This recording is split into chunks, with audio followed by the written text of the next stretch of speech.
Gente, eu estava olhando meus slides agora, uns 5 antes de começar a aula, e vi que nós temos um erro no slide, mas não um erro, é um erro de posicionamento de slides, tá? Posicionamento dos slides. Estão me escutando? Estão me ouvindo? Ah, então assim, ó. Sim, estou ouvindo, ó. Feito. Ó, ontem a gente terminou, falei esse slide para vocês, né, das de troca gasosa, que é por diferença de concentração, e aí eu vi esse slide de transporte de gases, tá? Eu achei estranho que estava faltando alguma coisa aqui, mas como deu transporte, eu acabei a aula. E aí hoje eu estava olhando, ó, esse slide seguinte, e mais alguns para baixo, ainda falam sobre, então, dentro da historinha das trocas, tá? Então, esse 45 aqui, ó, que eu mandei para vocês, quem quiser arrumar, vai tirar esse 45 daqui e vai botar lá antes, acho que é aqui. Lá no lugar de 52. 45 vira 52, tá? Ele estava errado no lugar dele ali. Certo? Então, nós vamos voltar lá no que eu estava conversando para dar esses outros slides aqui. Certo? Que eu vi que faltou uma coisa, mas eu achei que estava mais para baixo e agora eu vi que não. Tinha um intruso no meio. Então, meu povo, vou voltar um pouquinho aqui só para lembrar, né? Então, a gente falou de trocas gasosas, né? Falamos um pouquinho de tudo, mas de trocas gasosas, eu disse para vocês que a troca de gases entre alvéolo e capilar, alveolar, se dá por diferença de pressão dos gases, né? Da PO2, pressão de oxigênio, ou aqui embaixo da PCO2, pressão de gás carbônico, tá? E sempre vai de onde tem mais, e a gente espera que sempre tenha mais oxigênio dentro do alvéolo que no capilar alveolar, né? Então, por diferença de pressão, de concentração desses gases, vai de onde tem mais para onde tem menos, certo? E acontece com o CO2. Esperamos que sempre tenha menos CO2 no alvéolo que no capilar, né? Então, sempre vai sair de onde tem mais para onde tem menos, tá? É tranquilo isso aí. Lá nos tecidos é o inverso, né? Então, nos alvéolos a gente capta o oxigênio, né? Capta o oxigênio e elimina o CO2. Capta o oxigênio e elimina o CO2, mas nos tecidos a gente faz diferente. A gente vai liberar o CO2 e captar, então, aliás, desculpa, liberar o oxigênio para o tecido, metabolismo tecidual, e captar, então, o CO2 aqui, que vai ser eliminado depois lá. Então, é tranquilo. O que faltou, e que eu ia falar depois, e aí a partir desse slide apareceu aquele trocas, e aí eu acabei a aula, é que aqui está muito fácil, mas não é só isso. Depende de alguns fatores. Sempre vai ser contra, aliás, sempre vai ser a favor do gradiente de concentração ou de pressão dos gases. De onde tem mais gás, oxigênio, para onde tem menos gás, oxigênio, e de onde tem mais gás, CO2, para onde tem menos. Sempre assim. Mas tem alguns fatores que influenciam, e é isso aqui que importa mais do que qualquer coisa, que é a afinidade da hemoglobina pelo oxigênio. E é isso aqui que vai determinar, e é isso aqui que vai, que a nossa hemoglobina, né, vai saber. Então, tudo bem, a hemoglobina lá que está dentro da hemácia capta oxigênio no alvéolo, e aí vai via artérias para os tecidos. Como é que aquela hemoglobina sabe que vai ter que liberar o oxigênio para o trato digestório e não para o músculo esquelético? Ou que ela tem que liberar para o músculo esquelético e não para o trato digestório? Como é que ela sabe que a hora tem que liberar mais aqui e a hora mais lá? É? Como é que a hora a gente tem mais nutrição de oxigênio num tecido do que no outro? Como é que a hora a gente tem mais deposição de CO2 no tecido e no outro? Como é que isso acontece? Sempre por diferença de concentração, sim, mas tem fatores que vão atuar aí. E o que atua é a afinidade da hemoglobina. E essa afinidade da hemoglobina pelo oxigênio diminui sempre que o pH do sangue, o pH, né, o pH do tecido, né, digamos, o pH do tecido diminui. Ou seja, se aquele tecido está entrando em acidose, aquele vaso capilar que está chegando naquele tecido, aquele vaso ali, está com pH menor. Também a afinidade da hemoglobina diminui se o CO2 daquela. Deixa eu ver se tem mais uma coisa que não. Tá, tinha um parênteses aqui, eu achei que tinha uma coisa escrita. Se o CO2 daquela região aumenta ou a temperatura aumenta. O maior e melhor exemplo para a gente entender o que eu falei aqui é no metabolismo muscular. Quando a gente está em exercício físico, se você sair correndo, né, vamos dar uma volta na quadra, 5 voltas na quadra, correndo. Quando vocês terminarem de dar 5 voltas na quadra, correr, fizer exercício físico, os membros, principalmente os membros inferiores, né, ou seja, os músculos esqueléticos de vocês, vão estar trabalhando, vão ter trabalhado, ainda estão em atividade metabólica. Trabalho esquenta, né? Então o músculo de vocês vai estar quente. Se botar a mão nas pernas, vocês vão sentir calor. O aumento da temperatura, né? Então o trabalho gera calor. O aumento da temperatura é um dos fatores que diminui a afinidade da hemoglobina pelo oxigênio. Outro fator, se você está fazendo esse exercício físico, aquele tecido que aumentou a sua temperatura, aumentou porque estava em alto metabolismo. E se ele está em alto metabolismo, ele está consumindo oxigênio grandemente. E se ele está consumindo oxigênio para respiração celular, né? Então ele está consumindo oxigênio na respiração celular, ele está gerando CO2.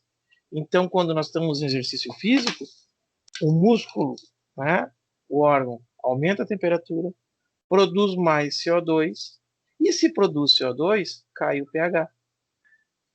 Isso aqui é, como é que eu vou dizer, eu não sei se agora é direto ou inverso, mas é proporcional. Quanto mais o CO2 tiver, mais o pH cai. É inversamente proporcional, né?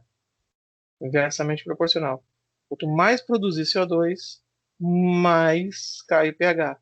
A explicação está aqui, né? Então, contração muscular, metabolismo elevado no exercício físico, aumenta a temperatura do corpo, aumenta a produção de CO2 naquele tecido, porque está consumindo oxigênio para o metabolismo muscular, por exemplo, em exercício.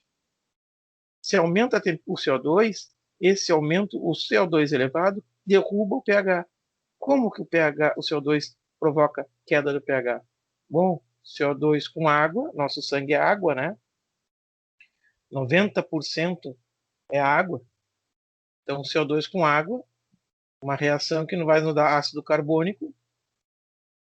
Esse ácido carbônico se dissocia muito rapidamente, se forma e se dissocia, gerando hidrogênio livre, e aí já sabe por que acidifica, e o bicarbonato. Ah, mas o bicarbonato neutraliza, mas o bicarbonato fica dentro da célula. E o hidrogênio derruba o pH da região, do tecido. Então, quando nós tivermos ou pH baixo, ou CO2 baixo, eu vou tirar isso aqui, que não estou gostando disso aqui. Não gostei disso aqui. Não, está me incomodando aquilo ali. Ah, é tecidual.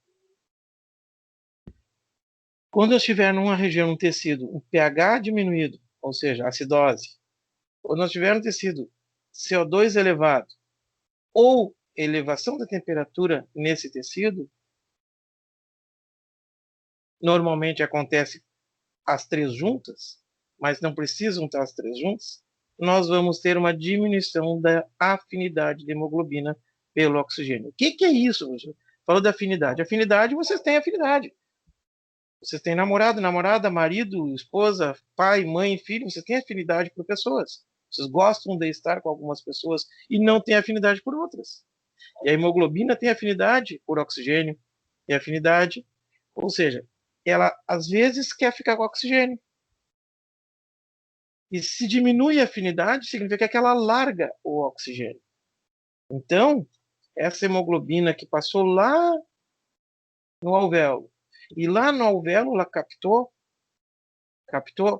o oxigênio, por quê? Lá no alvéolo, então se eu posso, deixa eu ver o que tem para depois aqui. Não, tá.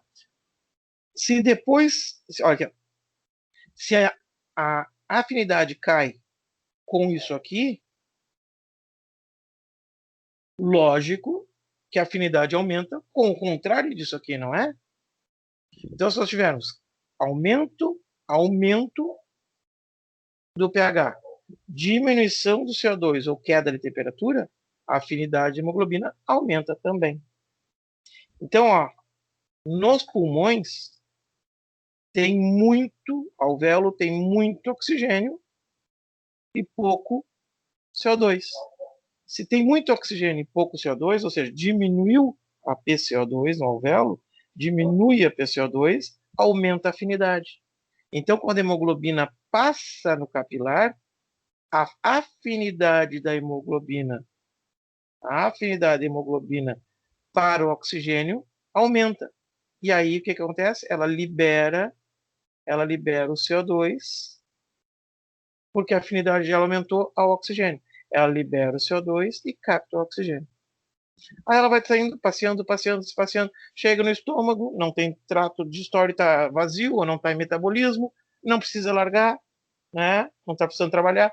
E aí vocês estão fazendo educação física, estão correndo, estão fazendo algum exercício físico. E aí então, quando chegou no músculo esquelético, veio, chegou no músculo esquelético, aqui no músculo esquelético está temperatura elevada, CO2 elevado, e se o CO2 está elevado, né, tem acidose no tecido. Entenderam por quê, né? Ó, CO2 produz hidrogênio livre. Tá? Se o CO2 está elevado, tem acidose. Então, o que acontece? Se aumenta o CO2, aumenta a temperatura ou a acidose, mas qualquer um destes, né, ou os três juntos, a afinidade pela hemoglobina ao oxigênio cai. E ela vinha, então, carregando oxigênio, ela perde totalmente essa afinidade, porque aqui tem mais CO2, e libera, então, oxigênio e capta CO2. Na verdade, se a hemoglobina tiver que escolher, se largar a hemoglobina lá num local e tiver ali 10 moléculas de oxigênio e 10 moléculas de CO2, ela vai no CO2. Ela prefere o CO2. Né? A hemoglobina prefere o CO2. Ela só se liga ao oxigênio caso o oxigênio esteja mais abundante. Ela é interesseira, né? Ela gosta do CO2. Mas como o oxigênio às vezes está mais dinheirudo, né? Tá lá, tá com o carro do ano, ela vai no oxigênio. O oxigênio que ficou, quebrou a banca lá do oxigênio, volta para o CO2. Tá? É mais ou menos por aí. A coisa é assim. A hemoglobina, então, ela prefere se ligar ao CO2. Se ela puder, ela se fixa ao CO2. Ela só vai ser largada do CO2 quando o CO2, ela só vai ser largada do CO2 quando o CO2 diminuir, né? Então ela diminui o CO2, ela libera o CO2, então lá no alvéolo tem pouco CO2, ó, em comparação com o oxigênio. Então ela libera o CO2 e capta o que tem mais, que é o oxigênio. Tá? Mas por ela, a hora que ela puder largar esse oxigênio, ela larga. E quando ela chegar aqui no tecido, onde está em metabolismo, a PCO2 está aumentada, a temperatura está aumentada. Não, te larguei oxigênio. Pego o CO2 que eu prefiro ele. Então é isso. Entendeu? O principal fator que faz com que o nosso sangue, a nossa hemácia, ou seja, a nossa hemoglobina, saiba onde que ela tem que liberar oxigênio, se é no dedão do pé, se é na orelha, se é no nariz, se é no estômago, né? Onde é que tem que liberar esse oxigênio? Mais ou menos, se é no cérebro de vocês, agora que eu estou falando, e está em metabolismo, né? O cérebro está processando tudo isso aí, armazenando essa informação, se é ali que eu tenho que nutrir com mais oxigênio para metabolismo, né? Onde é que está isso aí? A hemoglobina sabe, por causa do metabolismo celular. O local que está em alto metabolismo aumenta a temperatura, aumenta a produção de CO2, porque está consumindo oxigênio, né? Logo cai o pH, e esses fatores fazem com que a afinidade de oxigênio caia. A hemoglobina então chegou agora no cérebro de vocês, aí no córtex, e libera o oxigênio para metabolismo e capta o CO2. certo? Tá? Outros fatores, né? Aqui não é outro fator, é o mesmo pH, né? Aqui é um gráfico para mostrar para vocês a afinidade da hemoglobina por oxigênio, tá? Em diferentes pHs. Então, aqui percentual de saturação da hemoglobina. O que é saturação? Aqui, ó, nesse primeiro slide eu não mostrei. Ah, não, aquele slide está embaixo. Lá embaixo. Acho que eu sei porque que esse slide estava lá. Eu queria mostrar para vocês a molécula de hemoglobina, né? Por isso que agora eu entendi porque que eu tinha colocado, mas eu não vi que estava transporte. Estava no lugar errado isso aqui, tá? Então aqui está um vaso sanguíneo, uma hemácia, o glóbulo vermelho, eritrócito, hemácia. E nesse eritrócito tem os 4 grupos M, né? E esses 4 grupos M são os grupos ligantes, daqui os grupos, né? 1, 2, 3 e 4. São formados por íons ferro, né? Então, esses são os grupos ligantes da hemoglobina. A hemoglobina pode se fixar, então, a 1, 2, 3 ou 4 moléculas de oxigênio ou moléculas de CO2. Aqui ela está ligada a 1, vai ser ligada a 2. Né? Então, eu posso dizer que ela está 50% saturada. Se ela estiver ligada aos 4, ela vai estar 100% saturada. Então, a saturação da hemoglobina significa quanto que as hemoglobinas estão carregando o oxigênio. Tá? É saturação da hemoglobina. E aqui, a PO2 em milímetros de Hg, como é pressão, a gente sempre mede em milímetros de mercúrio, né? Então, olha aqui, ó, em relação a diferentes pHs.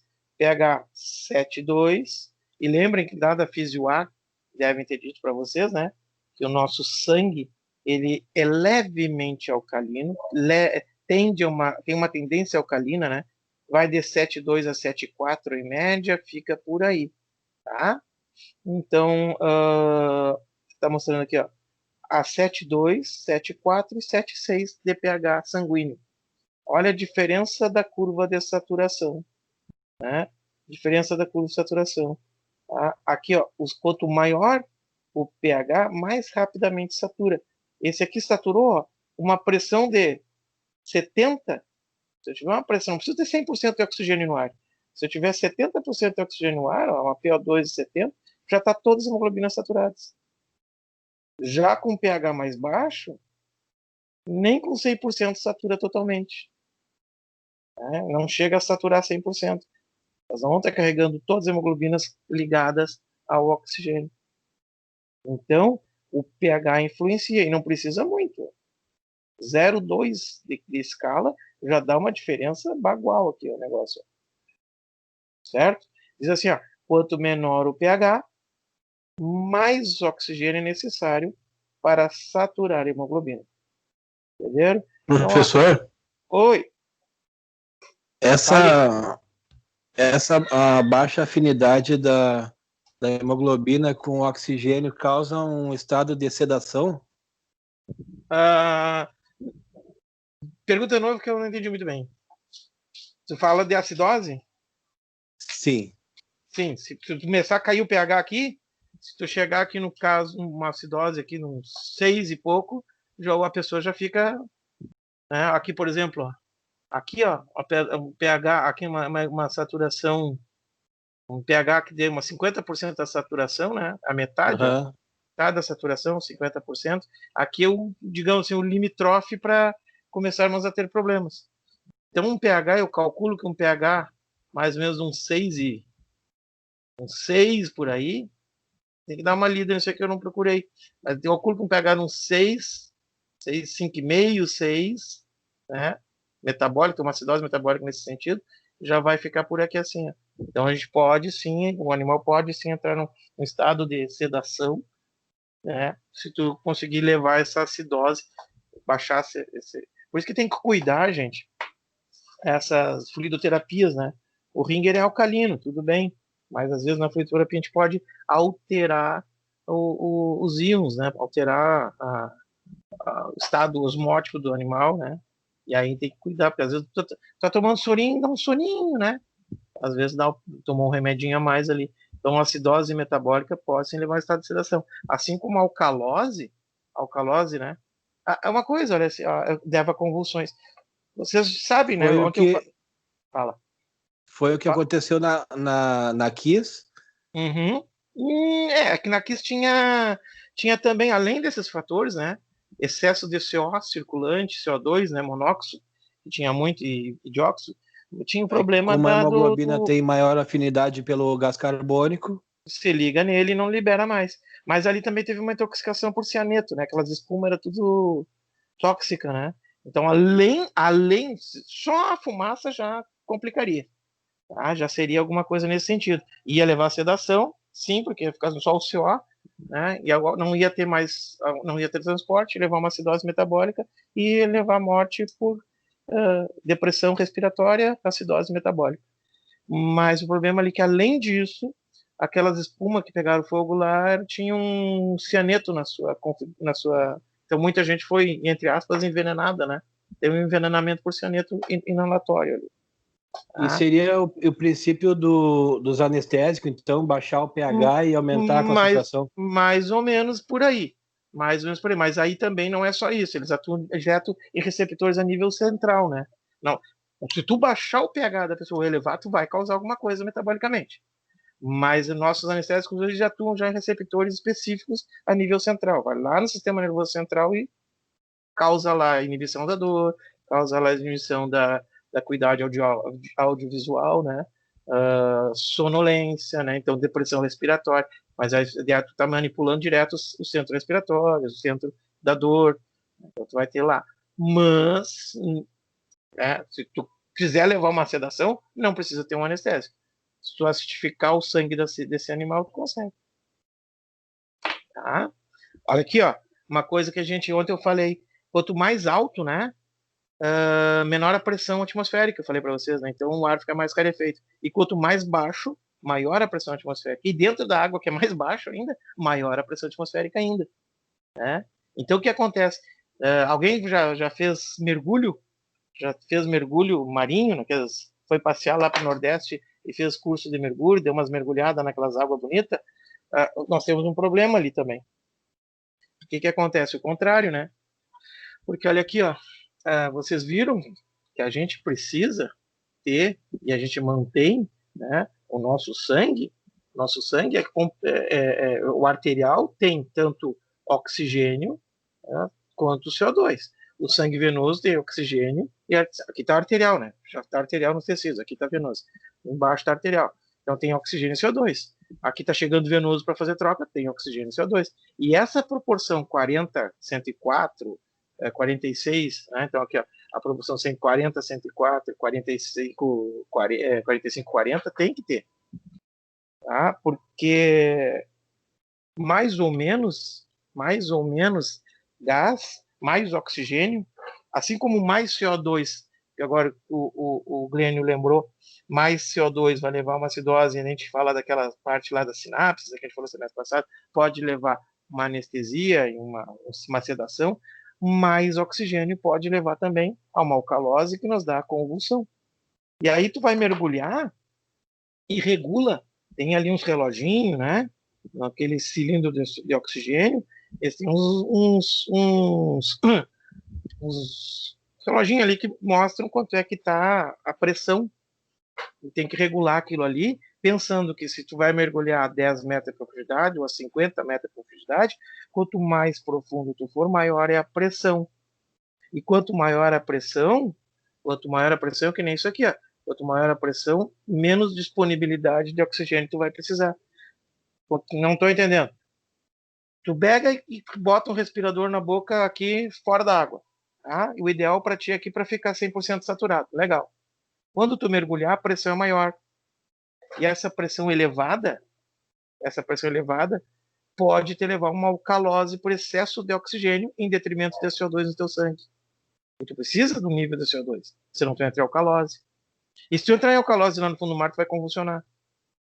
E aí tu convulsiona lá no 50 metros de profundidade, é difícil tu voltar. Então, eu vou ver se eu acho. Eu tinha alguma coisa sobre mergulho, né? Alcalose no mergulho, excesso de O2 no mergulho. Tinha, mas eu acho que eu botei tudo fora com o passar dos anos. Vou ver se eu achar, eu mando para vocês. Mas vocês procurem no Google uma hora dessa, por curiosidade. Tem algumas coisas sobre regulagem de respiradores para poder mergulhar.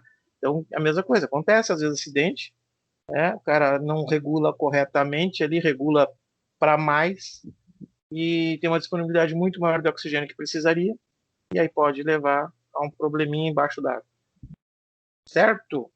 Então tá, então a gente viu aqui que o pH sanguíneo, né, também vai afetar na afinidade de hemoglobina, se ela vai se ligar mais ou menos e transportar mais ou menos oxigênio. Tá? Aí diz aqui, isso aqui que eu já conversei com vocês, é o saco de papel, né?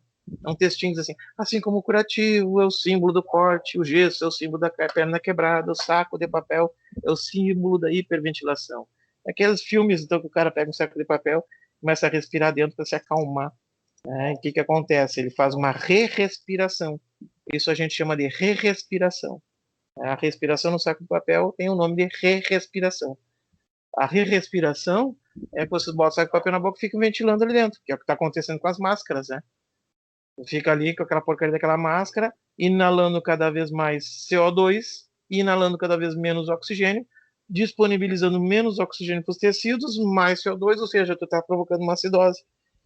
Então vocês vão ficando mais calminho, mais lentinho às vezes, né? E a máscara? E a máscara tá a mesma coisa. Lógico que tu não vai captar só oxigênio, né? Mas ela está diminuindo ali. Essas máscaras diminuem a captação de oxigênio. Tu respira muito, aquele CO2 que tu ia soprar fica na máscara, daqui a pouco tu inala ele de novo, né? É terrível essas máscaras. E aí o que acontece, ó? Um saco de papel, pegar um saco de papel, respirar nele, contendo leitura médica, é como a re-respiração, tá aqui que eu falei. Há muito tempo é recomendado para aliviar a respiração rápida e descontrolada. Alguns médicos até guardam um saco de papel no consultório por esse motivo. Isso é coisa antiga, né, gente? A maioria dos estudos médicos, os especialistas sugerem que o método, apesar de aceito, é perigoso. E é perigoso mesmo. Tá? Por quê? Já falo por quê. O negócio é que às vezes um infarto você confunde, a pessoa acha que está ficando nervosa e não é. Diz assim, a ideia por trás dessa prática é aumentar os níveis de dióxido de carbono, né, causados por uma hiperventilação. Né? Se tu estiver hiperventilando, se estiver nervoso, então se você realmente estiver nervoso, atacado, começar a ficar nervoso, então parece aqueles filmes, as pessoas, um avião que está caindo, as pessoas começam a enlouquecer lá dentro, eles pegam um saco de papel e botam a respirar. Então se tu está hiperventilando, se tu está muito nervoso, então diz assim, a hiperventilação faz com que o corpo expulse muito dióxido de carbono, e aí então tu faz a respiração saco de papel para o ar ser novamente inspirado, né, e ajudar a recuperar esse gás perdido. Tá? E aí qual é o problema disso? O problema é que às vezes pode ser confundido, né, alguns problemas de saúde com hiperventilação. Então a pessoa está tendo um ataque cardíaco, está ali ofegando e a pessoa e acha que está tendo apenas um ataque de nervos. Né? As pessoas dizem, eu tenho nervos. Nervos todos têm. Está tendo um ataque, um ataque nervoso e aí começa a respirar no saquinho, né? Então, nesses casos, reduzir o oxigênio e aumentar os níveis de gás carbono ser fatal. Aí tem um estudo aqui um artigo, né, que fala que descreveu 3 casos nos quais as pessoas sofreram de ataque cardíaco, pensaram erroneamente que estavam tendo hiperventilação e morreram depois de perder oxigênio por respirar no saco de papel. Sim, a pessoa já estava tendo um ataque cardíaco. Aí disponibilizou menos oxigênio para o tecido, o coração já estava em alto metabolismo, aí faltou oxigênio, o coração entrou em glicólise anaeróbica, aí deu um infarto, parou, né? Então tem que cuidar. Isso aqui não é mais muito utilizado. Né? Agora que vocês tiverem certeza que vocês estão muito nervosos, brigou com o marido, namorado, né? Quer matar o vizinho por causa que os cachorros não param de latir, essas coisas, aí pega um saco de papel e coloca e dá uma respiradinha para se acalmar. Ou a máscara, nem precisa, né? Fica com a mascarinha em casa. Hemoglobina fetal, tá? Maior ou menor afinidade por oxigênio que a hemoglobina da mãe? O que será? Será que é mais ou menos? Hein? É mais, né, gente? Ela tem muito mais afinidade, tá? A hemoglobina fetal tem mais afinidade. Então, se a mãe tiver, mesmo que a mãe tenha uma segurança, uma garantia, né? Que a mãe esteja num local que não consiga saturar o seu oxigênio, a hemoglobina fetal tem mais afinidade, ela consegue se saturar mais facilmente que a mãe. Tá? Isso é Papai do Céu fez assim para que o feto tem uma capacidade de sobreviver mais fácil, né? Mesmo que a mãe lá esteja tendo algum probleminha, o feto ainda consegue passar ileso, digamos assim, né? Tem mais afinidade, tá? Então, só para lembrar, né? Aumenta o metabolismo, aumenta o consumo de oxigênio, que aumenta a produção de CO2. Nos tecidos, esse aumento do CO2 derruba o pH, cai a afinidade de hemoglobina. O que acontece? Então, a hemoglobina se perde a afinidade com o oxigênio, ela libera oxigênio. Então, ela liberou oxigênio, ela capta CO2. Lá nos pulmões tem pouco CO2. Então, o que acontece? Nos pulmões o pH está elevado, porque tem pouco CO2, tem mais oxigênio. Aí a afinidade de hemoglobina, então, vai aumentar, aumenta a afinidade. Essa hemoglobina vinha trazendo CO2. Então, ela chega lá, o pH está aumentado, porque tem pouco CO2, então ela chega aqui e libera o CO2, porque a afinidade dela com o pH elevado, aumentou a afinidade de hemoglobina pelo oxigênio. Então, ela libera o CO2 e capta o oxigênio. É isso que acontece, é esse ciclozinho que acontece. Certo? E agora sim, vamos falar de transporte de gases. Então já vi como é que é trocado. Afinidade de hemoglobina, né? Aquela que controla isso aí. E se nós conseguirmos controlar ela, então nós estamos de boa mesmo. Em alguns casos a gente vai ter que tentar controlar ela. Então tá aqui, ó. Já mostrei para vocês o grupo M, né? Como é que vai ser. E vamos falar um pouquinho de transporte de gases, certo? Transporte de gases é barbada, tranquilo. Mais tranquilo do que conversamos agora sobre trocas. Tá? Vamos falar primeiro do transporte de CO2 pelo sangue. Tá? Então, transportado CO2 no sangue. De que forma o transporte de CO2 acontece? Mais ou menos, você vai encontrar em livros aí 7, outros livros vão mostrar 10. Tá? Então, tem livros que mostram assim, esse percentual aqui, 7, 70 e 23. Outros livros vão mostrar 10, 70 e 30, e 20. Tá? Tu vai encontrar, mas é mais ou menos isso aqui. Como é que é transportado o CO2 no nosso sangue? O CO2 é transportado sob forma de gás dissolvido no plasma, ou seja, está livre. Ele está ali um gás, uma molécula de oxigênio, de CO2, desculpa, passeando livre no plasma sanguíneo. Tá? Mais ou menos uns 7% é livre no plasma. De 7 a 10% livre no plasma. Tá? Mas a gente sabe que no nosso sangue a gente tem a nossa hemoglobina, né? E a hemoglobina é responsável por transporte. Então, para arredondar isso aqui, ó, esse 7, né? E chegar aos 30 que eu quero, o resto, uns 30% é ligado, apenas uns 30% é ligado à hemoglobina. Tá? Para que só 30% é ligado à hemoglobina?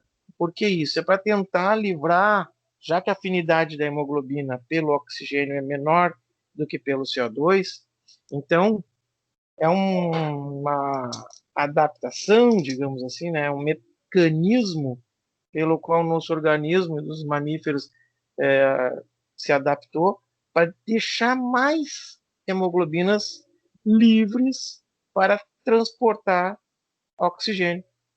Tá?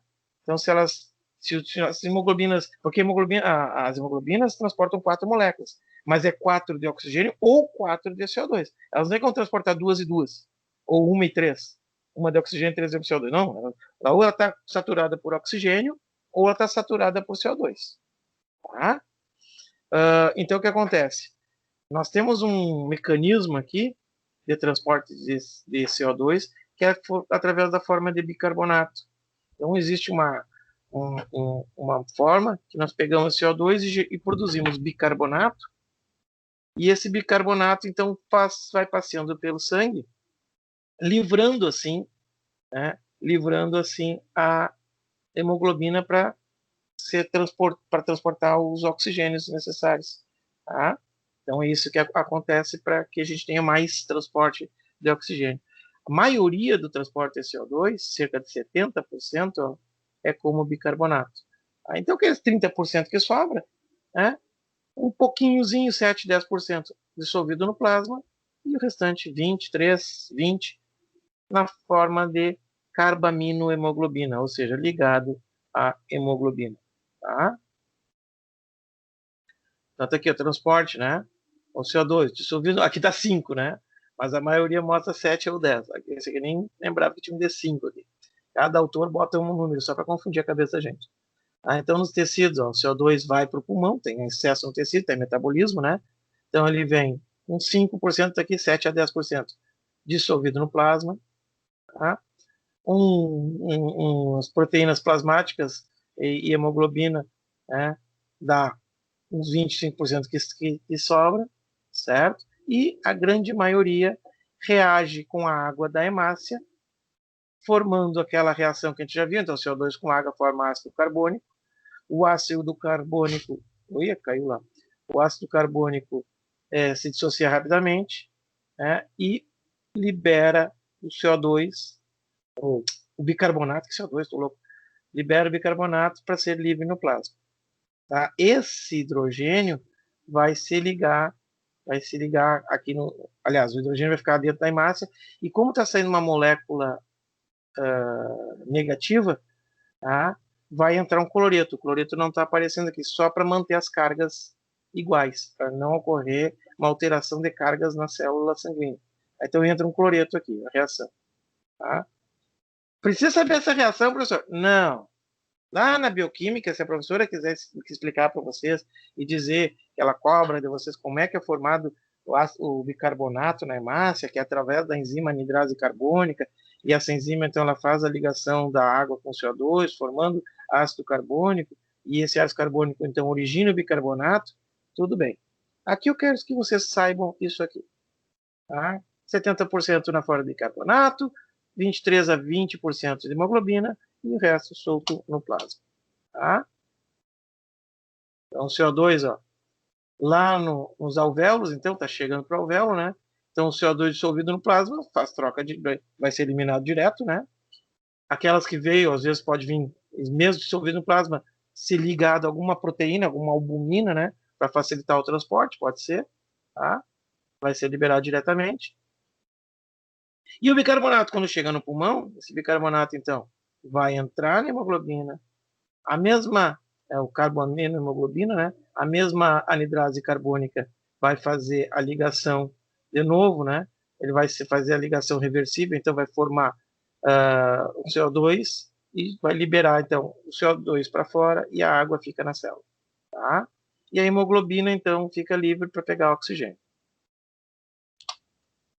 Tá? Gente, aqui tem umas 13 slides, é uma chatice ler isso aqui, eu não vou ler isso aqui para vocês, quando vocês quiserem vocês leem, mas é gasometria, eu vou passar por cima explicando o que é, não vou ler isso aqui, né? Para ler, vocês leem em casa. Tá? O que é a gasometria? A gasometria é um exame, é um teste avaliado para a gente ver justamente o equilíbrio do ácido básico. E aí a gente saber se o animal está entrando uma acidose e uma alcalose respiratória. Tá? Um exame que você faz com um inalador, coloca um aparelho, né, e verifica como é que está a respiração desse animal. Então, quando a gente suspeitar que não desequilíbrio ácido básico, a gente faz isso. Tá? Também, aqui diz assim, ó, outros exames podem ser solicitados ao mesmo tempo para serem auxiliares, né?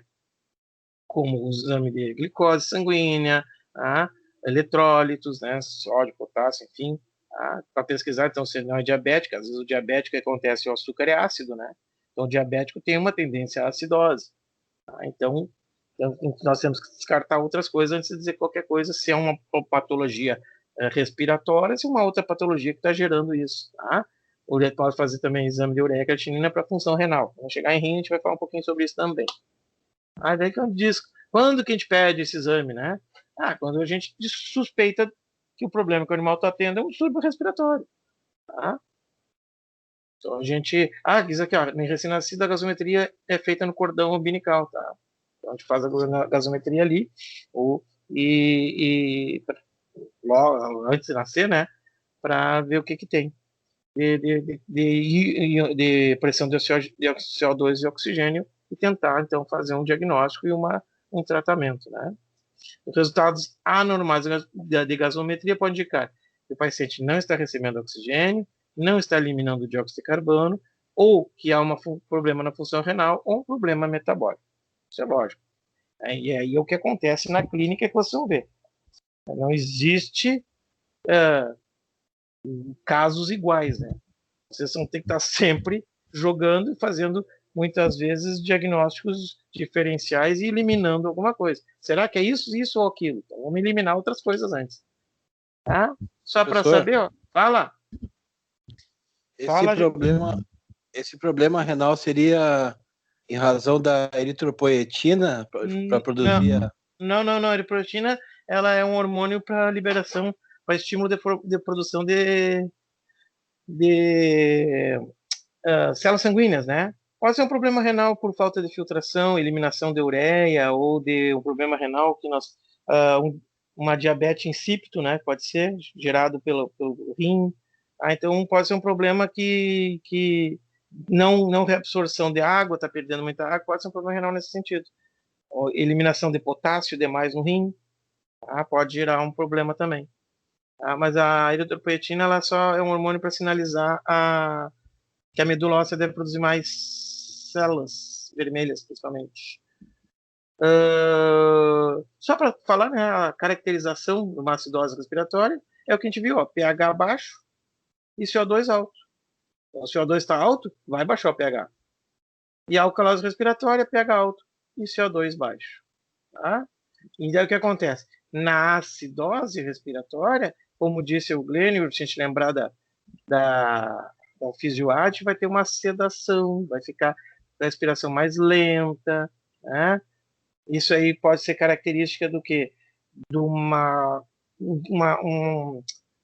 problema nas vias respiratórias, né? Pode ser pneumonia, né? Uma doença pulmonar que impossibilite as trocas gasosas. Já uma alcalose, ó, ela é caracterizada, né, por hiperventilação. Só para mais, né? Então tu tá soprando mais CO2 e captando mais oxigênio do que o normal. Então tu pode entrar em alcalose. E a alcalose por hiperventilação, né? Normalmente o animal entra em alcalose por hiperventilação quando tá com dor. Então o bicho tá lá, campo, gemendo de dor e tá ofegante, né? Então a dor causa hiperventilação, sofrimento emocional, né? Então a mãe que perdeu o bebê, o estado de estresse, né? Isso causa hiperventilação, né? Distúrbios de estresse, alguns distúrbios neurológicos causam hiperventilação. Tá? E a hiperventilação, então, normalmente vai levar à alcalose, e a hipoventilação, que normalmente se dá por distúrbios nas vias respiratórias, né, impedindo que nós façamos trocas, ou que os alvéolos, por estarem em pneumonia, consigam captar esses gases, trocar esses gases, se dá uma acidose, então, respiratória por hipoventilação. Tá? Eu vou ler isso aqui, né? Acidose metabólica, diminuição do pH e do bicarbonato, então, diabetes, choque, insuficiência renal, pode ser insuficiência renal. Na alcalose, aumento do pH, já falei isso, e do bicarbonato. Que pode ocorrer por hipocalemia, que eu falei agora, baixo nível de potássio no sangue. Às vezes o rim está eliminando potássio demais, certo? Existe uma classe, vocês vão ver agora, semestre que vem, em farmaco... Semestre que vem não, acho que vocês vêm na farmaco 2, outro semestre, uma classe que chama-se diuréticos poupadores de potássio, né? E às vezes a gente tem que usar esse tipo de diurético no animal porque ele já está com um nível de potássio baixo. E se tu não der um poupador de potássio, ele vai continuar perdendo potássio e entrar numa alcalose metabólica. Tá? O que pode gerar aí uma convulsão, né?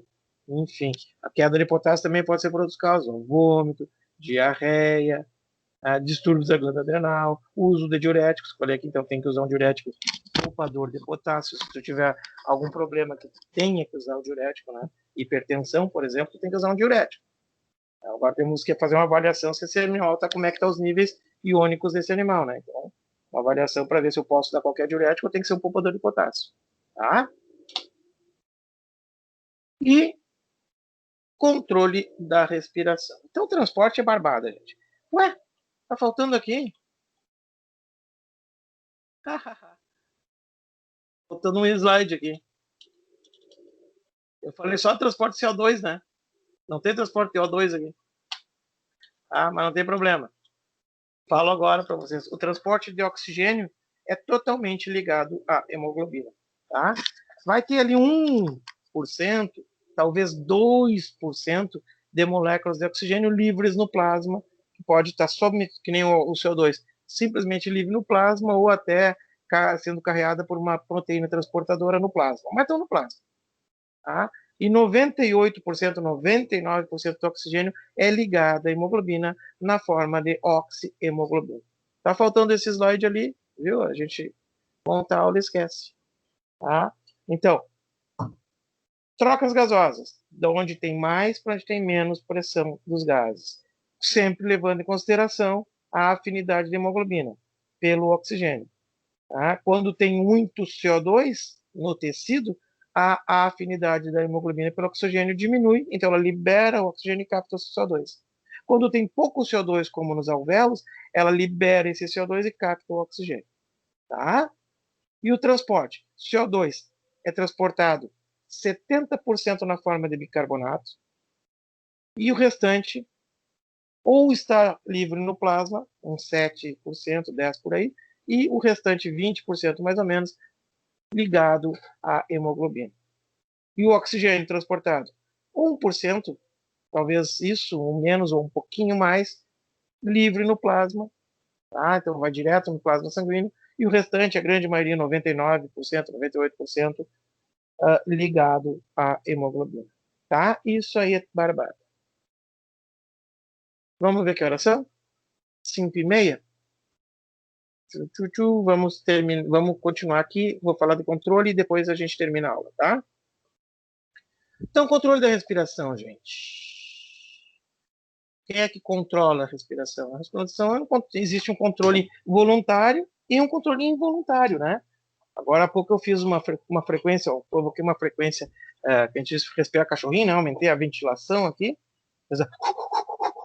A gente até consegue fazer um controle voluntário por algum tempo, né? Então existe um controle voluntário. Diferente do coração. Você não consegue, vou bater um pouquinho mais no meu coração agora sentado aqui. Não tem como. Vocês podem até hiperventilar sentados, né? Mas aumentar a frequência e a força do coração sentados, não. Simplesmente pela vontade. Então nós temos um controle do coração, que eu estava falando, involuntário apenas, por exemplo.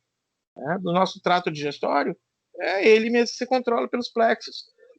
Mas o pulmão a gente já consegue até exercer. Então, os pulmões, a nossa respiração, né, que não é nem o pulmão, são os músculos que provocam a inspiração e a expiração, né, que ora aumenta ou diminui o tamanho da caixa torácica, esses músculos a gente consegue controlar eles de uma forma voluntária. Mas na grande maioria das vezes, a gente nem lembra que está respirando. Então, conversando, lendo, comendo, caminhando, dormindo, e nem lembra que está respirando. Ou seja, é um controle involuntário. A gente consegue alterar a nossa frequência voluntariamente, né? Mas o normal, o basal, é involuntário, feito pelo sistema nervoso autônomo, simpático e parasimpático. Tá?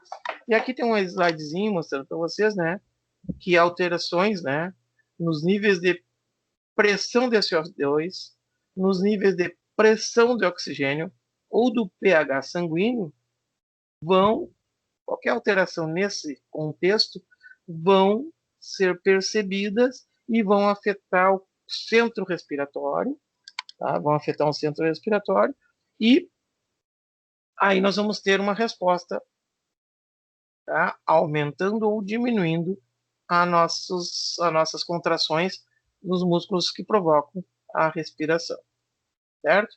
Aqui então mostra assim, ó, quimiorreceptores, receptores centrais, receptores dos músculos e ventilação. Tá? Então, o que acontece? Uma alteração em qualquer um desses aqui, CO2, O2 ou pH, vai ser percebida por receptores, mais precisamente quimioceptores. A gente tem 2 locais com quimiorreceptores ou quimioceptores no nosso organismo. Tá? Um dos locais já é conhecido de vocês. Lembra lá da cardiovascular semestre passado que eu disse para vocês que no arco da aorta, no cajado da aorta, na curva aórtica, existem os baroceptores. São receptores que percebem a pressão arterial, né? E aí tem aquela história que a gente conversou da regulação da pressão arterial, acima de 120, para o centro vasomotor, que vai colocar um monte de alterações. Nesta mesma região, então ali os baroreceptores do coração, que percebe a pressão arterial, estão na curva da aorta ali e na bifurcação das carótidas, né? Os quimiorreceptores também estão no mesmo lugar. Nós temos quimiorreceptores juntamente com os baroreceptores espalhados por ali. Esses quimiorreceptores percebem a química e não a pressão, a química do sangue. Como é que estão os níveis de oxigênio, de CO2 e o pH sanguíneo. Tá? Mas, além desses locais, nós temos quimiorreceptores também no nosso córtex cerebral. Esses quimiorreceptores então, vão perceber a química do sangue. Vão mandar essa informação do que eles estão captando para um centro respiratório. Esse centro respiratório vai alterar a atividade muscular dos músculos respiratórios, fazendo aumentar ou diminuir a ventilação. Então, vai alterar a ventilação. Para quê? Para que esses níveis sanguíneos retornem ao normal. A gente já vê isso aí um por um. Tá? Então, ele começa a falar aqui, ó, do centro respiratório, desse carinha aqui. Tá? Então, assim, no tronco cerebral, na base do cérebro, possuímos um conjunto de neurônios encarregados de controlar a cada instante a nossa respiração. É o centro respiratório. Esse centro respiratório é dividido em 3 regiões. Tá? Um grupo dorsal, um grupo ventral e o pneumotáxico. Esse pneumotáxico tem um outro nome também, que a gente já vai apresentar para vocês aí. Eu gosto mais de chamar de pneumotáxico, mas tem gente que chama de pontino. Então, o grupo respiratório dorsal, respiratório ventral e pontino. Cada um deles tem uma função. Aqui está eles, né? Então, lá na região do tronco cerebral, na região da ponte bulbo, ó, aqui a ponte, bulbo, nós temos, então, o bulbo é baixo, ponte aqui, bulbo embaixo. Então nós temos aqui os 3 centros respiratórios. Tá? O centro respiratório pneumotáxico, ou pontino, que está lá em cima.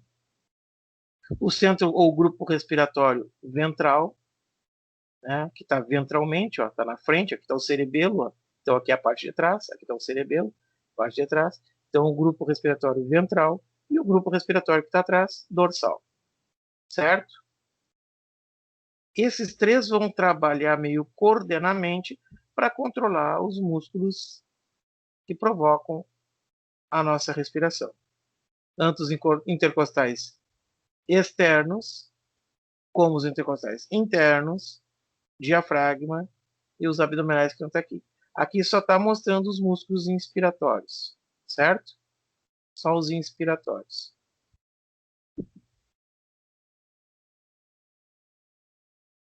Diz assim, ó, o centro respiratório dorsal, localizado na porção posterior do bulbo, esse cara aqui, dorsal, é responsável pela inspiração e pelos ciclos respiratórios em repouso.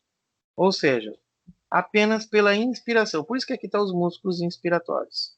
Porque eu disse para vocês, lembra que eu falei para vocês que a inspiração é sempre com gasto de energia. Vocês gastam energia para contrair esses músculos, aumentando o tamanho da caixa. Se aumenta o tamanho da caixa, diminui a pressão. Se diminui a pressão, o ar é inalado, entra para dentro dos pulmões. O ar está lá dentro. E agora, como é que o ar vai sair? Simplesmente relaxa esses músculos. Relaxando esses músculos, que não precisa ordem, é só parar e mandar a ordem de contrair, né? Relaxa os músculos, a caixa torácica retorna para o tamanho normal, o ar que entrou sai. Então, ó, esse grupo aqui, o dorsal, esse cara aqui, ó, é o que controla nossa respiração em repouso, controla a nossa respiração basal. Esses outros 2, o contínuo, o pneumotáxico e o ventral, vão atuar para alterar essa respiração em determinados casos. Esse aqui em cima, ó, esse que está lá em cima, lá na ponte, lá em cima, esse aqui, ele vai se alterar e vai provocar alterações.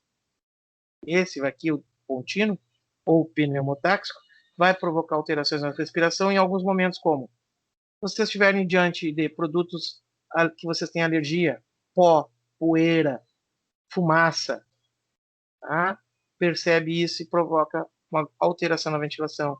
Ele vai atuar sobre os dois aqui, ele atua sobre os dois, coordenando eles para que eles alterem a contração muscular.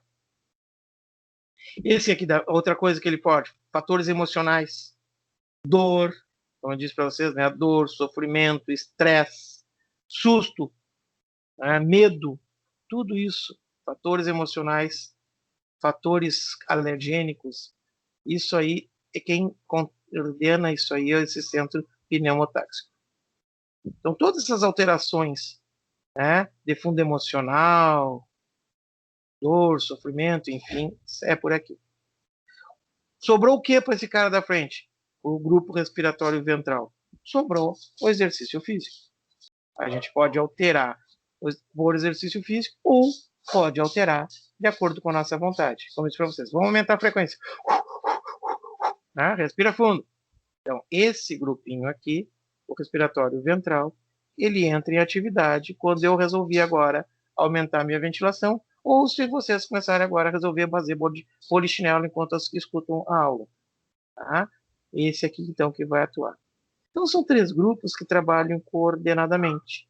Esse aqui, o dorsal, está sempre atuando. A função dele pode ser modificada se algum dos outros 2 tiver algum estímulo. Tá? E isso está escrito aqui para vocês. Não vou ler de novo. Aqui está mostrando eles numa peça, né? Tá? Os grupos respiratórios, só para vocês terem uma noção. Certo? E aí o que acontece? Desses centro respiratório, então vai partir nervos responsáveis pela contração dos músculos respiratórios, diafragma e intercostais. Tá? Então nós estamos falando aqui de respiração basal.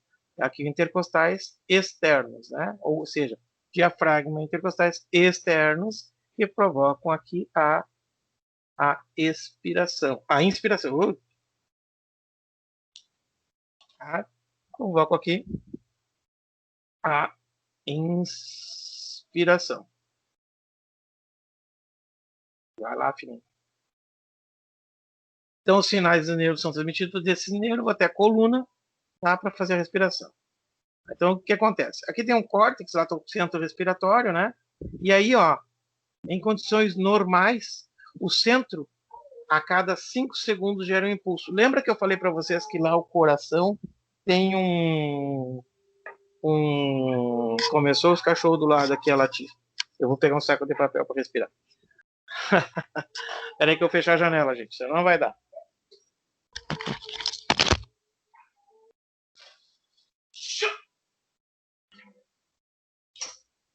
Já xinguei eles também para ver se para essas pragas. Vamos lá. Tem que rir mesmo. Me perdi, estou aqui nesse slide. Tá? Lembra que o coração tem lá o nosso sistema elétrico de condução, o nosso sino atrial, que é o marca-passo, que despolariza 70 vezes por minuto. Pois bem, nós vimos o marca-passo no trato digestório, que provoca ondas peristálticas. Pois bem, aqui também tem marca-passo. Esse centro dorsal, ele gera um estímulo, esse centro dorsal, que faz a respiração e repouso, esse grupo aqui, ele é uma célula marca-passo. Esse cara, então, a cada 5 segundos gera um impulso. 5 segundos ele gera um impulso. Então, nós temos geração de 12, né? De 12 impulsos por minuto, o que gera, então, uma frequência respiratória, em média, de 12. Mas eu tenho 10. Então, no teu caso, ele gera a cada 6 segundos. Tá? Não te preocupe. Normalmente, é 5 segundos. Tá? Que vai nos dar ali, como diz, ó, mais ou menos uns 12 a 15 movimentos por minuto. Tá? 5 é bonitinho porque é um número ímpar e fica fácil da gente explicar. O que acontece? A cada 5 segundos esse centro manda uma informação. Essa informação desce pela medula espinhal, né? Desce pelos nervos que controlam a respiração. Tá? Desce. E o que acontece aqui? Eles vão provocar, tá, a contração dos músculos da respiração. diafragma e os intercostais externos, né, que eu botei lá agora. O centro, não, o dorsal, dorsal. Aqui, ó, o dorsal. Esse aqui é aquele que está, o dorsal, que trabalha atuando, formando a inspiração e repouso, tá? O ventral e o contínuo, ou pneumotaxo, esses dois aqui, eles afetam a atividade desse. Eles afetam a atividade desse. Tá? Então, eles passam por cima, por isso que aqui eles passam, ó, a informação vem desse que passa por cima dele. Feito. Então tá, a cada 5 segundos gera uma informação, essa informação desce e provoca uma... Então, ó, gera então, me perdi. Então, os neurônios respiratórios, né? Então, provocam mais ou menos, essa inspiração demora uns 2 segundos para... Desculpe. Gera a cada 5 segundos. Os nervos inspiratórios, então, levam a informação aos músculos inspiratórios e esses músculos vão contrair por mais ou menos, provoca um impulso de 2 segundos que leva à contração dos músculos, que demora mais ou menos, então, aí, uma contração normal em repouso, mais ou menos esse tempo de 2 segundos. Certo? Isso é a inspiração. Ela é com gasto de energia, então ela é mais com força, né, digamos que leva mais rápida, e por isso ela entra mais ar, e como aqui é sem gasto de energia, só pelo relaxamento, o músculo relaxa mais lentamente, então o que acontece? A cada 5 segundos gera um potencial, esse potencial provoca uma contração de 2 segundos, que é a inspiração, e demora mais 3 segundos para vir outro potencial e gerar nova contração, nova inspiração. O que tem entre uma inspiração e outra? Tem a expiração. Então, é nesses 3 segundos, quando para o impulso e os músculos param de contrair, porque não tem mais impulso nervoso, os músculos inspiratórios relaxam e aí ocorre a expiração. Ou seja, aqui é com gasto de energia, contração dos músculos, e aqui é sem gasto de energia, relaxamento. Então, é aquele nosso sem... No equino, não, né? No equino, o tempo vai ser idêntico, tá? E vai ter gasto de energia num e no outro. Né? Ah, mas eu tô com uma patologia, respiração dificultada, tô com gripe, tô com pneumonia. Ah, então, o centro respiratório ventral está coordenando. Aí, quando é que eu pontinho? Emoção, trauma, estresse, dor, medo, poeira, fumaça, né? Aqui, qualquer exercício físico, patologias respiratórias, enfim, tá? Então, gente, ó, aqui está mostrando para gente, né? Esse marca-passo, ele despolariza mais ou menos 12 vezes por minuto, a cada 5. Os 2 segundos ele manda o impulso e provoca a contração, e como o impulso dura 2 segundos, a contração permanece por 2 segundos, está estimulando o músculo a manter a contração, é músculo esquelético, né? Enquanto tem estímulo, você mantém contraído. Passa esses 2 segundos, acaba, então, o estímulo para a contração, acaba a contração, e espera 3 segundos para ver outro estímulo. Enquanto espera esses 3 segundos, o músculo não permanece contraído, ele relaxa. E já que ele relaxa, ocorre a expiração. Certo? Entenderam? Sem problemas? Então, tá. Se tiverem alguma coisa, me chama. Bem, então a gente viu esses caras aqui, né? Esse aqui de cima, o pontinho pneumotáxico, atua quando nós tivermos fumaça, poeira, dor. São estímulos mais emocionais, digamos assim. Pânico. O dorsal é o nosso marca-passo, digamos assim, né? E ele que controla a ventilação em repouso. E esse outro aqui é exercício físico, patologia, nossa vontade e mais outras cositas. Tá? E esses 3, eles são afetados por aqueles quimiorreceptores. Lembra? Alterações química do sangue afeta quimiorreceptores, que vai afetar o centro respiratório. E o centro respiratório é esse cara aqui. Tá? Então, os quimiorreceptores, existem dois tipos. Os quimiorreceptores centrais, tá? Que estão situados lá no quarto ventrículo, né? Porção anterolateral do bulbo, tá? Lá no quarto ventrículo, são banhados pelo líquido cefalorraquidiano. E aí, nesse local, o CO2 se difunde com grande facilidade. No quimiorreceptor central, o CO2 se difunde muito facilmente. Porém, o quimiorreceptor central só é afetado por pH diminuído no cérebro, ou pH diminuído na região do quarto ventrículo, na região dos receptores cerebrais. Tá? Tá, mas não estou entendendo. O que acontece? Ó, a difusão do dióxido de carbono, a liberação de hidrogênio. Como assim?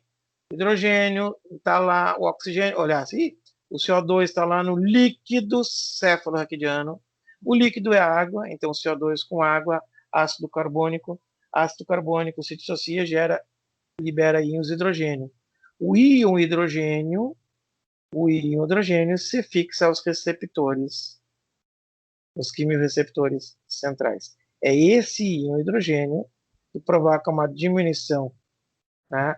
Uma diminuição no pH cerebral, e aí acontece, então, o estímulo nesses quimiorreceptores. Tá?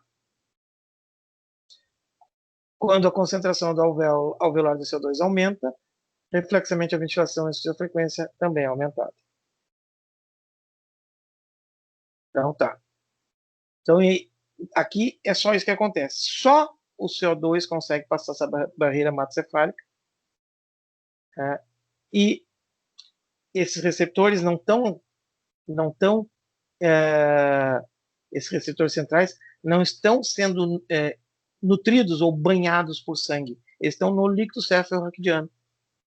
Por isso que o pH sanguíneo não afeta eles. Por isso que o oxigênio circulante no sangue não afeta eles. Tá? O que afeta eles é o nível de CO no sangue. Mas acontece como assim no sangue? É porque o CO consegue passar o líquido cefalorraquidiano. E aí chega nessa região. E aí sensibiliza os quimiorreceptores centrais. Então, o quimiorreceptor central, quando o PCO2, tá, eles são afetados pela PCO2. Porém, quem sinaliza para eles é a acidez gerada pelo PO2 elevado lá no quarto ventrículo. Tá? É uma coisinha complicada. Mas, em suma, os quimiorreceptores centrais só são sensibilizados quando a PCO2 está elevada. Mas não é diretamente pelo PCO2, é indiretamente por outra via. Tá? Então, quimiorreceptores centrais, o que acontece? Quando nós temos PCO2 elevada, né? Então PCO2 elevada, lá na região do quarto ventrículo, vão provocar uma acidose pela liberação de hidrogênio, ou seja, vai derrubar o pH no cérebro. Esses quimiorreceptores centrais, então, vão mandar impulsos nervosos para o centro respiratório, aqueles três núcleos, né? Grupo respiratório ventral, dorsal e contínuo. Tá? Aqui eles. E aí eles vão verificar o que é que tem que fazer. Se tem muito CO2, eu tenho que tirar esse CO2. Então eu tenho que aumentar a ventilação. Então eles mandam a ordem para os músculos respiratórios. E aí quem vai entrar em ação? Vai entrar o grupo respiratório ventral, que vai coordenar o aumento da ventilação. E aí aumenta a ventilação.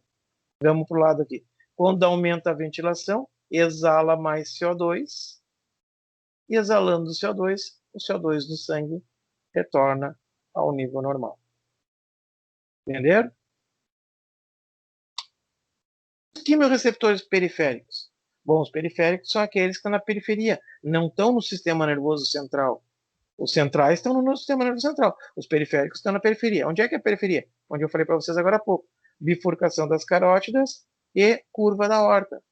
No mesmo local que estão os baroreceptores da pressão lá, né? Esses periféricos percebem o nível de CO2, percebem o nível de O2 e o nível de pH sanguíneo. Tá? Então, ó. Estava aqui embaixo, não precisava ter de lá. Periféricos são formados por nervos altamente vascularizados, localizados no exterior de grandes artérias, podem ser subdivididos automaticamente em carotídeos, né? E aórticos, como eu disse para vocês. Então, está lá na carótida, na bifurcação da carótida e na curva da aorta. Esses quimiorreceptores são sensíveis a variações de oxigênio, CO2 e pH do sangue. Tá? É a mesma coisa. Se nós tivermos lá, ó, aumento do CO2, vai provocar queda do pH, o centro respiratório vai mandar impulsos, então o centro respiratório vai mandar impulso, aliás, os quimiorreceptores vão mandar impulso para o centro respiratório vai mandar impulso para os músculos, aumenta a ventilação. Aumentando a ventilação, exala mais CO2, diminui o nível de CO2 e o pH volta ao normal. Tá? Um sumário, então, ou seja, um resumo. Em resumo, né? Já falamos do PaCO2. Ó, vamos falar, em resumo, o que acontece? O oxigênio afeta só quimiorreceptores periféricos. Não falei de oxigênio até agora, comecei a falar agora, tá falando só de CO2, né? Então, se eu não falei de CO2 em central, não tem CO2 lá. Ó, oxigênio afeta só quimiorreceptores periféricos. Níveis baixos de oxigênio, abaixo do normal, e por isso, né, abaixo do normal, que já está assim na curva da aorta, bifurcação das carótidas, porque é o primeiro sangue que chega no organismo, chega nos vasos, vindo proveniente dos pulmões, né? Vem dos pulmões, direto ao ventrículo, átrio, ventrículo de esquerdo, ejeta, e aí antes de chegar no tecido já estamos verificando como é que está o nível de oxigênio. É o mesmo nível que saiu lá do pulmão, tá? A saturação que está do seu pulmão, então é idêntica, eu consigo verificar isso. Então, ó, os quimiorreceptores periféricos percebem CO2, olha, desculpa, o oxigênio diminuído. O oxigênio só afeta quimiorreceptores periféricos. Esses quimiorreceptores periféricos estão percebendo baixos níveis de oxigênio, mandam a informação ao centro respiratório, que vai aumentar estímulo para os músculos, para aumentar a ventilação. Para quê? Para eu conseguir, então, soprar o CO2 e captar mais oxigênio. Hiperventila para fazer isso. Tá? pH. Não falei de pH agora. Quer dizer, até falei lá no quarto ventrículo, mas não era o pH sanguíneo, né? pH no quarto ventrículo. Tá? Se eu não falei, então é só, ó, pH. Afeta única e exclusivamente quimiorreceptores periféricos.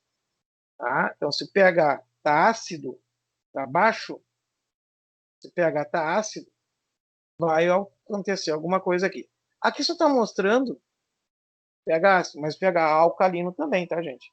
Então, alterações no pH vão mandar informações, vão ser percebidas, melhor essa informação, pelos quimiorreceptores periféricos, que estão na curva da aorta e bifurcação das carótidas. Esses quimiorreceptores periféricos vão mandar informação ao centro respiratório, e o centro respiratório vai mandar informação para os músculos fazerem uma ação. Se o pH estiver ácido, hiperventila, para soprar o CO2 e captar oxigênio e voltar ao pH ao normal. Se o pH está alcalino, hipoventila, para mim captar menos oxigênio e voltar ao pH ao normal. Tá? E o último, PCO2. A PCO2 afeta tanto quimiorreceptores periféricos como quimiorreceptores centrais. Nos periféricos, né, provoca uma acidose no sangue, e nos periféricos, e nos centrais, provocam uma acidose no cérebro. Esses dois caras sendo sensibilizados vão mandar o dobro de impulsos para o centro respiratório. São dois estímulos, né? Aqui esses outros aqui, oxigênio e pH, simplesmente é só um estímulo. Aqui o CO2 provoca impulsos duplos sobre o centro respiratório. Logo, o centro respiratório vai trabalhar com muito mais intensidade, músculos vão estar muito mais estimulados e a ventilação vai ser muito mais forte, mais hiperventilação muito mais eficaz, digamos assim. Tá? Depois amanhã a gente fala de aves. Pergunta de prova. Nós não temos prova, mas vou fazer a pergunta. Em termos de toxicidade, em termos de... deixa eu pensar um termo aqui. Em termos de alerta para o nosso organismo, né? Perigo para o nosso organismo. Quem é mais prejudicial? Diminuição de oxigênio, diminuição do pH ou elevação do CO2? Não precisa nem responder, né? Eu já vou mostrar aqui.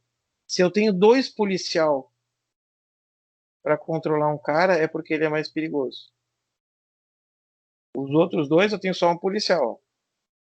Oxigênio só tem um cara da polícia cuidando dele, pH só tem um cara da polícia cuidando dele. Agora esse cara aqui é meio bandido.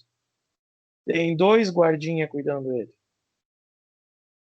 Então, em termos práticos, né, níveis de PCO2 elevados causam muito mais danos, problemas, que níveis de oxigênio diminuídos ou pH diminuído. Tá? Então, quer dizer, se o meu CO2 está normal, se está normal no alvéolo CO2, eu posso até ter pouco oxigênio. A minha hemoglobina, em vez de estar no pulmão 100, está 80 de oxigênio. Tem problema, tem pouco oxigênio, mas ainda tem trocas. Agora, se o CO2 está elevado, posso estar cheio de oxigênio. A hemoglobina não se liga ao oxigênio porque ela prefere o CO2. Por isso que esse cara aqui é muito mais complicante. Certo, meu povo? Para hoje era isso. Amanhã a gente fala de respiração nos outros bichinhos. Como é que acontece? Aves e peixes. Tá? Ficamos aqui por hoje.